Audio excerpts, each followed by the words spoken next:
Warm greetings everyone, I hope you are well. Tom Cruise couldn't make it, so I've had to fill in. It's Nick here, and we're looking at a game called Starbike, published by The Edge in 1984. It's a space sort of like type game. You must rescue some aliens called rollers, I think, who are being attacked. So you pick them up in your ship, and then get them to safety. 1984. Select game controls, 1 player, 2 player, or training mode, which I think you've got infinite lives on training mode. So here I come landing in my ship. I take off. Now it's a little bit like Lunar Jetman from, oops, I'll pause it in there, a little bit like Lunar Jetman from 1983. There's one of the aliens there with his yellow head. Now I'm not quite sure how many we need to collect there and get back to the ship to take off. But yeah. It's not good on the eyes, this one. The frame rate isn't great, but it's 1984. It looks like a poor man's version of Lunar Jetman, first of all, but I'll see if it grows on me. It's a Starbike. Oh dear, what was that? So if you go in that blue box thing, it seems to go to another level, walks you to a different sector. I presume SC down the bottom there means the sector we're in. So sector 1, our shields are on 5, and at the top there's a time ticking down. Although I believe on trainer mode, which we're on, we're okay for that. So you see the alien dangling from the bottom of my ship. Hopefully I haven't crushed. He's got a very bouncy head. Don't know what's happened to the rest of his body, but we need to either get him in a pod or in our spaceship to get back off the level. And I think you have to collect a different amount of aliens on each stage. Now, if you had this one back in the day, let me know. But if I did add it back in the day and I saw Lunar Jetman on someone else's computer, I feel like I've been done. It moves quite quick. The sounds of the firing reminds me a little bit of the when you put in your initials on Commando. So that's where the affinity with that game ends. The Edge, 1984. You might disagree with me. You might think this is better than Lunar Jetman, but you know, it's all about differences of opinion, I suppose. Not quite sure what other systems this one come out on. But early 80s, it's right in the area of my favourite era of gaming. Although, having said that, if I'd owned this one back in the day, I don't think I would have played it too much. I think we need to get out of this training mode somehow and see how it plays with the normal ways of just getting killed. I don't think those red bits down the bottom or anything. We're just looking for yellow heads. Pick those up. Don't crash into anything and don't run out of shields. And that's essentially it. So it's not really a big thinking game like some kind of advanced chess against a supercomputer. You can pick this up and, well, drop it as quick as you want, really. So left, right, and fire, and that's it. Well, it's not fire, it automatically fires, so I can't turn that off. It's firing regardless. At least this version is anyway. Hooray! So there we go. We reviewed 2 games. If you're watching these as they go up on Saturday, so it's quite a hectic schedule, but we still do it. Tend to go up at 10 o'clock and 3 o'clock.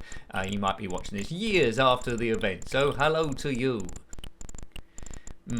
This game, you know, you need a kid's imagination with this one to build up some backstory, build up the story of who the pilot is, what is he doing there, what sort of bike has he got, and all those sort of things. I keep pausing it in error. I'm trying to abort it and get out, but I can't seem to. I think I might have to reboot, I think, but we'll do a clever edit if that is the case. I think that there's a spaceship there. Oh, it didn't take off. Perhaps it doesn't in training mode. I was thinking that it might naturally end when we get to a certain point, or the screen goes right round back to your ship, and that seems to be the case, like Defender would be. We've lost our little alien fellow. Hope he's okay. That was going on for ages, so I've done a bit of an edit, so I have to go back and do that. So we're going to land. This is the proper game now without the training mode on. There's an alien coming down. Maybe we should have caught him on impact. There he goes. Now we need to take him somewhere. James Brown would take him to the bridge, I presume, as you tend to take lots of people to the bridge on his good foot. On a good foot. What am I doing? Anyway, let's go. That was the worst James Brown impression ever. But, you know, people with a colour as their surname. Cilla Black, Barry White. Name your favourite one there, Jason Orange. And see, the go is quite quicker when I have to do it properly. William of Orange. You're going to be thinking of ones all the time now, aren't you? Yeah. Cyrus Black. Have I made that one up? Was he in Harry Potter? I'm not sure. June Brown. Professor Green. Magenta Jim. Although I think he's a Spectrum character. You can have the current microspeech on this as well if you had that contraption. It spoke a bit weird, that current microspeech. It feels like, hello. Yeah, I used to have a game with the current microspeech and always seem to remember it. So it's things like, the banshee wails at you and nothing happens. That's the sort of like, there, you memories might be different. But that current microspeech, you're supposed to be able to get it to sing somehow, but it was very robotic. It just did the set thing. But it was good fun though. It plugged into the back, the same sort of like slot that the interface went into on the 48K, of course. So yeah, it'd be interesting to see what speech this one come up with. And it'd be interesting to get off the planet with at least one of these aliens. Oh, we have done. So that's how you do it properly, folks. So at least it happened once. So the ship takes off, a bit like jetpack, and then comes back down again, and we're on to the next stage, I presume. Oh look, and now the next stage there's stuff firing at us, so it does get progressively more difficult. Yeah.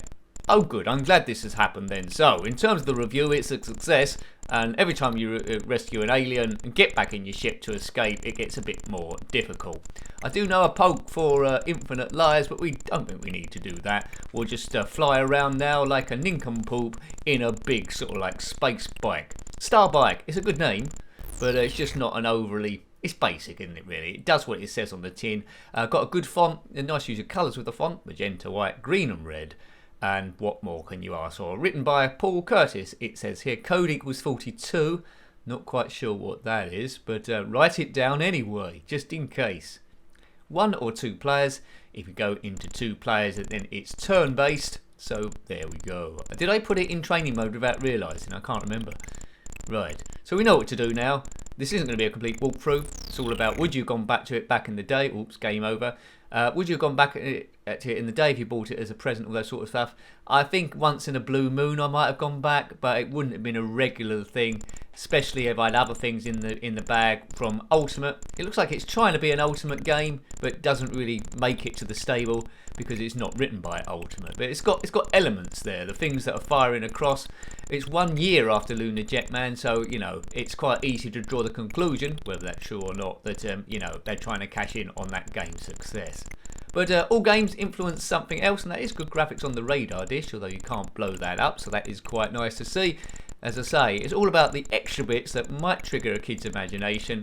So when you get the memories, you think, what's that game with the satellite dish? What was that game? I can't remember its name. And then you come across it, and then all your warm, fuzzy memories build up, your stresses go, and nostalgia takes over. So it don't necessarily always have to be a wonderful game to spark those memories, and that's why retro gaming is so rich.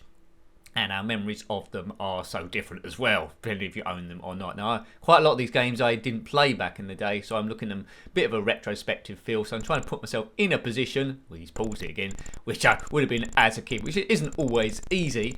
I mean, it's quite easy now to really rip into most games there, but I won't do that unless the game is absolutely pig awful. Right. And this isn't pig awful, there's good elements to it. But there's better games available at the same time. Right, do your own space music. That was quite predictable space music. I used to like the music for Buck Rogers in the 25th Century. That was a good one. And Space 1999. There's a lot of good space themes there. In terms of the Star Trek ones, I like all the theme musics for Star Trek, except when they started singing in it. I prefer like an orchestra piece. I like a bit of classical music on my Star Trek. People singing at the start, it sort of like devalues it a little bit. I'm not a big fan of that. But I was a traditionalist. Space, the final frontier. These are the voyages of the starship, what's its name? Its continuing journey to go somewhere with someone and find some stuff. And I think that was the direct script, so there we go. That's how I would have written it anyway. Yeah, I would like to write an episode of Star Trek, but I don't think they would have televised it. It might have got just a little bit silly. Right, let's keep firing forward on our bike. We won't be playing this for hours, but it's got a certain level of hypnotism about it. It's because it's using it's the colour set, isn't it? The colour palette of the spectrum. Whenever you get a game that uses most of them, well, I can't see green's in the fire actually. When it uses most of them, it thinks, yeah, this is trademark ZX Spectrum territory, this thing. As we go round the planet, round and round and round, this very, very, very small moon. This ship never runs out of fuel, so you don't need to go there. There's a jet booster at the back, or a rocket booster. That's always white, so never goes into yellow. Be nice if it did go into some other colours, but you can't have everything. It's just white on a black background with lots of stuff being thrown at you in a random alien sort of way. And there is a large amount of stuff on the screen. Now, I'm shooting all those yellow diamonds. It might be a case that that's the wrong thing to do. If you know, comment below. And I might be going in that TV set a bit too often, but I've got our ship taken off at least once. Notice our Starbike is bigger than the ship, so I don't know how that works. Maybe it's a little bit like the TARDIS. We can only guess there. The TARDIS. Can't wait for the next Doctor Who. I mean, I'm a bit disappointed by the recent Doctor Who's, although it got slightly better near the end. Second series with the female Doctor was better than the first one. That's what I say. But hopefully it gets better on the third one. I don't really want her to regenerate into anyone else quite yet, because I think all these ones, they get better over time. It takes a while to bed in. So don't get rid of your Doctors too early. That's my advice, BBC. Keep them. Right, so we got an alien clinging onto the bottom of our speeder bike thing. You don't want an alien clinging on your bottom normally, but I think we'll leave that there. I don't think we can get too much more out of it. So, hope you liked having a look at that game. I wanted a bit more, but it's okay for the era. That was Starbike on the ZX Spectrum, published by The Edge in 1984. If you've got any comments about this game, similar games, or anything retro, then please put that below. You're always more than welcome. Until next time, take great care of yourself, and a very fond goodbye. Goodbye.